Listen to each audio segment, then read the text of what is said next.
চেয়ারের গরমের কারণে কাউকে কোনো কিছু দেওয়া উচিত না। হোপফুলি এখানেই এটা ফুল স্টপ হয়ে যাক। তবে আপনাকে নিয়ে একজন গুণ দোষ সবকিছু বলে গেছেন আমার এই পডকাস্টে। গত 6 ডিসেম্বর এসেছিলেন সঙ্গীত তারকা আসিফ আকবর, আপনিও জানেন সেটি।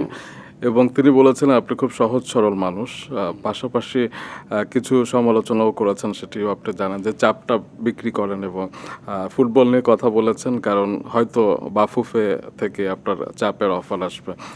আমি লাইন বাই লাইন যদি ধরি আর কি, এই বিষয়টা নিয়ে আপনি কি বলবেন? সে আমাকে যথেষ্ট পরিমাণ সরি বলছে এবং তার বলা উচিত হয়নি এইসব কথাগুলি, এবং তার ছোট ছেলের জন্য দোয়া করতে বলেছে এবং দাওয়াতও দিয়েছিল। হয়তোবা আমি বাংলাদেশে থাকলে এত সুন্দর করে ও আমাকে ভয়েস ওভারটা পাঠিয়েছে, আমি বাংলাদেশে থাকলে আমি ওর ছেলের বিয়েতে আমি যেতাম। তো হোপফুলি আমি দোয়া করি ওর ছেলের জন্য। আর হয় কি, ওই যে একটা কথা বলি, আমি অলওয়েজ তখনও বলেছি এখনও বলেছি, চেয়ারের গরমের কারণে কাউকে কোনো কিছু দেওয়া উচিত না। হোপফুলি এখানেই এটা ফুল স্টপ হয়ে যাক।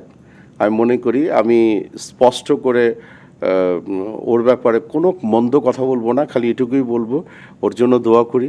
ওর 2টা ছেলে আছে, 2টা মেয়ে আসছে, ওর স্ত্রী আছে, ও ভালো থাকুক। এবং আমি দোয়া করি এই ধরনের কথাবার্তা থেকে যেন ওকে যেন একটু নিস্তার আল্লাহ পাক দেয়, এটা ওর জন্য দোয়া রইল।